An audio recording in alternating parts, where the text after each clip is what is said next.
Hello, xin chào các bạn đã quay trở lại với kênh YouTube Review 5 phút. Trong giới tu tiên, chưa từng có bi kịch nào đủ sức xé nát đạo tâm của độc giả đến thế. Kẻ ra tay tàn sát vô số sinh linh, đẩy cả Thái Cổ Thành vào cõi diệt vong và đem chính phụ mẫu dâng lên tế đàn, lại chính là vị ca ca từng thể nguyện trở thành người nuôi bảo vật để bảo vệ hắn. Thời thơ ấu của Hứa Thanh vốn dĩ ngập tràn ánh nắng ấm áp. Năm lên 6 lên 7, hắn sống vô ưu vô lo giữa Thái Cổ Thành, trong vòng tay yêu thương tột cùng của phụ mẫu và ca ca. Mỗi bận đưa hắn đi học, đại ca lại mua cho hắn sâu kẹo hổ lô ngọt lịm. Mỗi dịp sinh nhật đến, huynh ấy lại tự tay may tặng hắn một con búp bê vải nhỏ nhắn. Thế nhưng, khoảnh khắc tàn diện thần linh mở mắt, kiếp nạn giáng xuống, Hứa Thanh trơ mắt nhìn cả một tòa thành trì phồn hoa tan thành mây khói, chân trời nhuốm một màu huyết sắc thê lương. Tuyệt diệt, giữa nhân gian tan chóc ấy, ca ca trở thành người thân duy nhất còn sót lại bên đời hắn.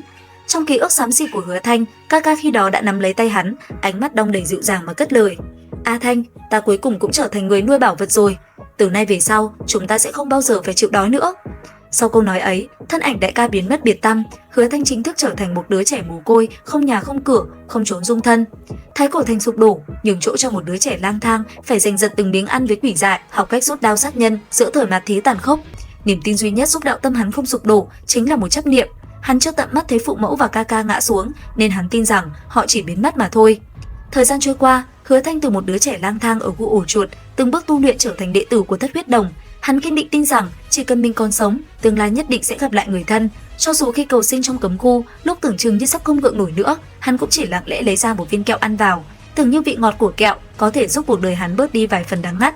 Dù là khi cô đơn đón sinh nhật một mình, cảm nhận được nỗi cô độc đè nén đến ngạt thở, hắn cũng chỉ lặng lẽ tự kính mình một ly rượu.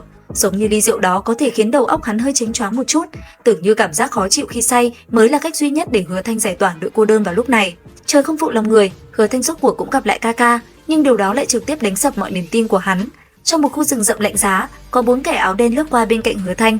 Kẻ dẫn đầu khí thế mạnh đến đáng sợ, khiến Hứa Thanh cảm thấy bản thân có thể bị đe dọa đến tính mạng bất cứ lúc nào. Nhưng kẻ đeo mặt nạ dẫn đầu chỉ cười nhạt một tiếng, để lại một sâu kẹo hổ lô cùng một miếng ngọc giản, rồi quay lưng bỏ đi. Trong ngọc giản chỉ vỏn vẹn vài dòng chữ: "Đệ đệ, đã lâu không gặp, vào cái ngày thức tỉnh ký ức kiếp trước, ta bắt buộc phải tế lễ trọn vẹn một thành phố mới có thể trọng sinh nhập thể. Sâu kẹo hổ lô là tiện tay lấy trên đường, ta nhớ là ngươi thích ăn. Hài cốt phụ mẫu đã táng ở núi Chiêu Hà, thuộc quận Phong Hải. Ta đi đây. Hứa Thanh, vĩnh biệt." Khoảnh khắc ấy, Hứa Thanh hoàn toàn sụp đổ. Cho dù trước đây ở trong khu rừng cấm khu một mình ăn kẹo, hay khi ở Thất Huyết Đồng cô đơn đón sinh nhật, hắn chưa từng rơi lệ, thì lần này hắn đã khóc. Nhà của hắn không còn nữa, niềm tin của hắn cũng tan biến. Thậm chí, kẻ mà hắn nên trả thù lại chính là ca ca của mình. Thái Cổ Thành không phải bị thần linh hủy diệt, mà bị chính tay ca ca đem đi hiến tế. Phụ mẫu không phải mất tích, mà bị chính tay con ruột đẩy lên tế đàn phong sát. Dẫu vậy, Hứa Thanh vẫn cố chấp đi tìm một tia hy vọng. Hắn tự lừa dối bản thân rằng ký ức có sự sai lệch. Ca ca từng vì hắn mà làm người nuôi bảo vật, làm sao có thể tàn nhẫn đến thế? Chắc chắn ca ca đang lâm vào thế ngàn cân treo sợi tóc, sợ liên lụy đến hắn nên mới viết ra những lời tuyệt tình. Niềm tin đó thúc đẩy Hứa Thanh cuồng nhiệt tu luyện, dốc sức trở thành đỉnh cấp cường giả Nam Hoang Châu. Đến khi hắn đủ mạnh để không còn là gánh nặng, hắn lên đường tìm lại chân tướng. Để rồi, sự thật lộ ra còn thảm khốc hơn gấp vạn lần. Thân phận kiếp trước của đại ca hắn chính là Tử Thanh Thái tử của vạn năm trước, thiên kiêu số 1 nhân tộc. Sau khi thần linh bại vong, kẻ tụ hội trọn vẹn khí vận của vạn cổ đại lục, 5 lần thần linh mở mắt cũng không thể lay chuyển hắn.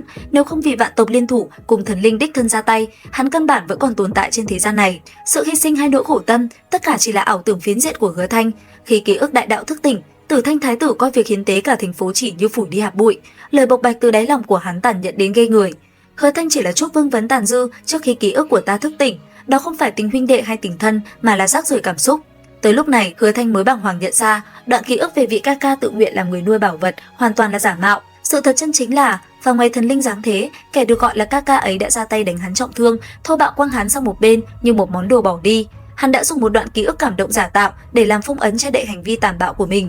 Thơ ấu hạnh phúc, tình huynh đệ sâu nặng, tất cả chỉ là một kịch bản do chính tay kẻ thù ác dựng nên. Những tưởng độ tàn nhẫn đã đến cực hạn, nhưng tại trận chiến đại kết cục, Tử Thanh Thái tử một lần nữa xô đổ mọi giới hạn của sự trả ngụy. Khi Hứa Thanh sắp sửa bị thần linh đánh cho thần hồn câu diệt, Tử Thanh Thái tử từ trên trời giáng xuống, cất giọng dịu dàng như gió xuân: "Đệ đệ, ta đến đón đệ về nhà, tặng đệ danh xưng Tử Thanh Thái tử này, đệ sẽ gánh vác khí vận của ta, tiếp nhận trọn vẹn đạo huyết của ta. Từ đó, một bước thành thần." Những ai theo dõi đều ngỡ rằng Tử Thanh Thái tử rốt cuộc đã thức tỉnh lương tâm, tình nghĩa huynh đệ hòa thuận trước giờ phút cuối, nhưng tất cả đều đã quá ngây thơ. Khi ấy, Hứa Thanh phát hiện có điểm bất thường. Trấn tĩnh lại, hắn phát hiện Tử Thanh Thái tử đúng là đang truyền lại đạo hạnh, nhưng thần thức của Tử Thanh Thái tử cũng đang điên cuồng tấn công vào thức hải của hắn.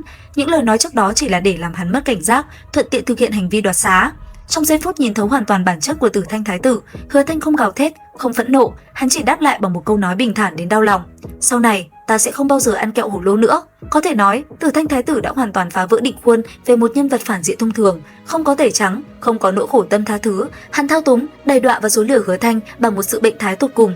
Nếu là một bảng xếp hạng các nhân vật thuần ác trong hoạt hình Trung Quốc thì Tử Thanh thái tử tuyệt đối bỏ xa tất cả. Còn các bạn thấy sao về nhân vật này? Comment ý kiến dưới phần bình luận cho mình biết với nha. Video đến đây là hết. Xin chào và hẹn gặp lại.